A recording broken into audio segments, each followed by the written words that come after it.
Hello friends, ನಾನಿವತ್ತು ಮೀನು ಸಾಂಬಾರು ಮಾಡೋದು ಹೇಗೆ ಅಂತ ತೋರಿಸ್ತಾ ಇದ್ದೀನಿ. ಒಂದು ಮಿಕ್ಸಿ ಜಾರ್ಗೆ ಈರುಳ್ಳಿ, ಟೊಮ್ಯಾಟೊ, ಕೊತ್ತಂಬರಿ, ಚಕ್ಕೆ, ಲವಂಗ, ಉರ್ಗಡ್ಲೆ, ಬೆಳ್ಳುಳ್ಳಿ, ನೆನೆಸಿದ ಹುಣಸೆಹಣ್ಣು, ಸ್ವಲ್ಪ ತೆಂಗಿನಕಾಯಿ ತುರಿ, ಧನಿಯಾ ಪುಡಿ, ಸಾಂಬಾರು ಪುಡಿ, ಸ್ವಲ್ಪ ನೀರು ಹಾಕ್ಬಿಟ್ಟು ಚೆನ್ನಾಗಿ ಪೇಸ್ಟ್ ಮಾಡ್ಕೊಳ್ಳಿ, ರುಬ್ಕೊಳ್ಳಿ.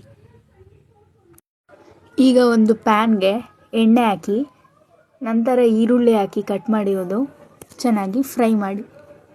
ಅದಾದಮೇಲೆ ರುಬ್ಬಿರೋ ಮಸಾಲೆ ಹಾಕಿ ಸ್ವಲ್ಪ ನೀರು ಹಾಕಿ ರುಚಿಗೆ ತಕ್ಕಷ್ಟು ಉಪ್ಪು ಹಾಕಿ ಸಣ್ಣ ಉರಿಯಲ್ಲಿ ಚೆನ್ನಾಗಿ ಕುದಿಸಿ.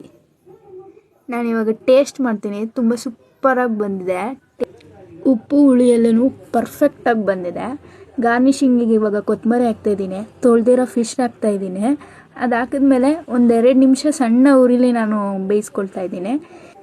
ಫಿಶ್ ಸಾಂಬಾರು ರೆಡಿ ಆಯಿತು. ನಮ್ಮ ರೆಸಿಪಿ ಇಷ್ಟ ಆಯಿತು ಅಂದರೆ ನಮ್ಮ ಹೊಸ ಅಕೌಂಟ್ನ ಫಾಲೋ ಮಾಡಿ, ಲೈಕ್ ಮಾಡಿ, ಕಮೆಂಟ್ ಮಾಡಿ. Thank you.